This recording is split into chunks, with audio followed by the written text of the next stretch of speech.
Okay, let's talk a little bit more about motivation. It's one of my favorite things to talk about when we're thinking about behaviors. So I'll title this one, It's Not What You Think, but we could add the word quite there. It's not quite what you think. So I want to start with something that maybe you've experienced yourself, and I have some words that are up here on the slide, but only as a way to anchor us, but I'm going to kind of talk through something here for a second. So let's just try to think about the last time you felt super motivated, but you've probably been in a professional development or professional learning experiences or some sort of presentation where you watched or you listened and somebody was there to kind of motivate you a little bit, and you left feeling like super fired up, like you were like ready to change things, do it differently, you're going to be different this time about it. And then maybe the next morning or the next year or whatever it is, you find yourself being exactly kind of doing what you were doing before. It happens to all of us. We leave an experience feeling super motivated and we've got all this energy about it, but then it doesn't necessarily change our behaviors. And I want to just note that it's not a character flaw. That's actually how motivation works. And feeling motivated is not the same as being able to act on it. You can feel completely energized and still not know where to start. So just having that energized feeling or that motivation isn't enough on its own to actually change behavior.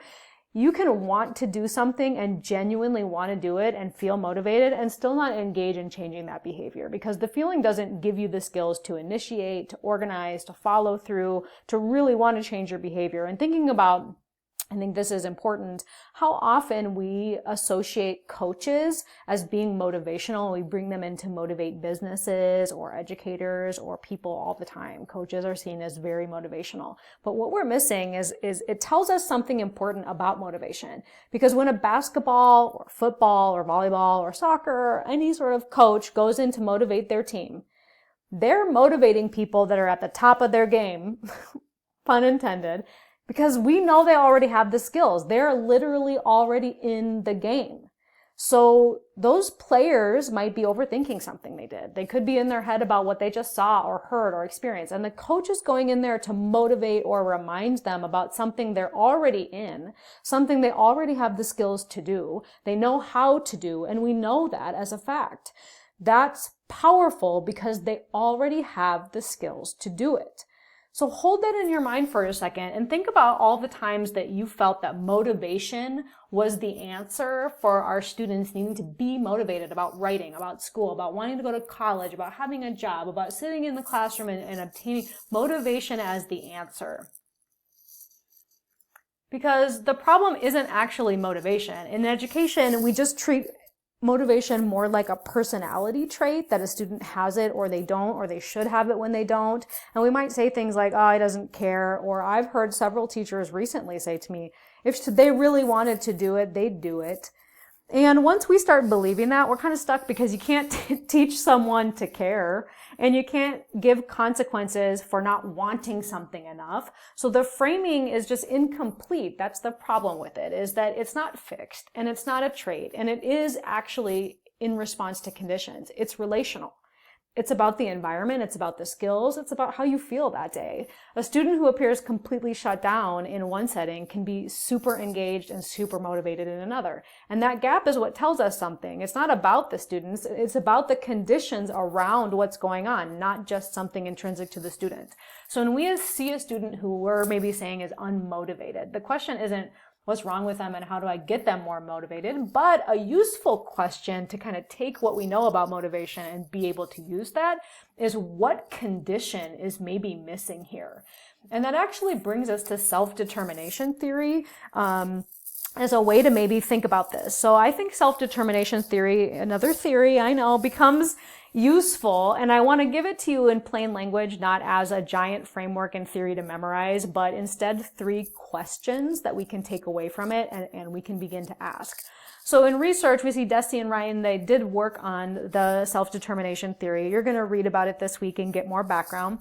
There are 3 basic psychological needs that have to be met for motivation to actually be possible at all. Not for motivation to be high, but for it to exist at all. The first is autonomy. Does the student have any sense of control over what's happening to them? Do they have a choice? Do they have voice? Do they have ownership? When autonomy is missing, students often disengage, not because they don't care, but because caring starts to feel pointless when nothing you do makes a difference. That's even true for any of us at our jobs when you think about it. We can think of times when we start to think, if there's more on my plate, even if I do all of this stuff, it won't matter anyway. When we feel that autonomy is taken away, it impacts our motivation. The second is competence. Does a student believe that they're actually capable? Do they deeply believe that they're actually capable of succeeding at something they engage in, like a task?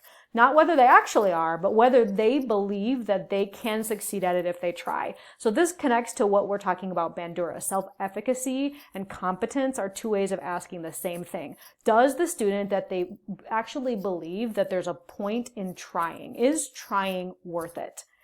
And the third is relatedness. Does the student feel connected? Do they feel connected to you, to someone in the class, to someone in the building, to someone at that school, to someone in the community? Do they have sort of a relatedness, a reason to the work? And belonging is not actually like a soft skill. It, in some ways, is a prerequisite to learning. A student who doesn't feel safe, who doesn't feel connected in your classroom to the task they're being asked to do, is running on limited motivational budget. And most of that is then going to go to survival and those lower level things, not learning, because they're busy trying to be like, what's the point in being here? So relatedness actually becomes important. So when we look at a student who appears maybe unmotivated on the outside, when we run through those three questions, which need is least supported in this context? That might be where the answer lies in how we can help the student when we're able to frame it according to these three questions. But I'll also say there's one more piece here that's worth exploring a little bit, because it's where motivation can sometimes get tangled with other things that we talk about. So a student who is dysregulated can't access motivation in the same way that we expect them to. When their nervous system gets into survival mode and parts of their brain start being overrun with that survival mode. Now their brain, that's normally able to have goal-directed behavior, to plan, to know what effort to put in, to have a strategy or an approach that they're going to take to sustain their effort, those things go offline. There's no room for it anymore. So what that looks like on the surface is don't want to do it. It could actually be nervous system not capable of doing it right now. That's also not a motivational problem. That's a regulation problem that could be wearing a mask that looks like motivation. And this is where I think can't versus won't comes back again. Remember, can't is a skill issue, the capacity not being there. A won't is something that's in the way.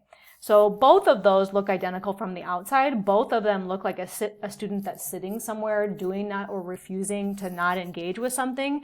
But the difference is what's underneath it, and it still isn't motivation. If it's a can't, the student genuinely can't get started because they lack skills or regulation capacity maybe in that moment, or they lack the belief that they can succeed.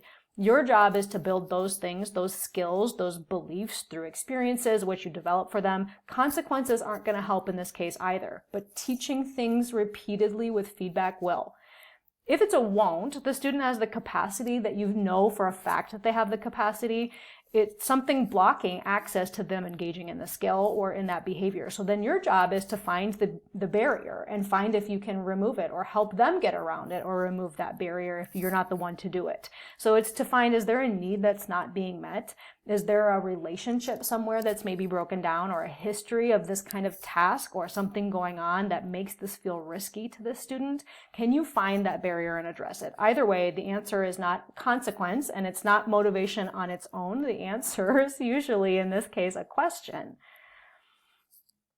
And that question is, what is the student's behavior telling me about what they need? It's not a label, it's not a judgment, it's not about their attitude, it's not about motivating them. It's really asking the question, what is the behavior telling me about what this student needs to be successful?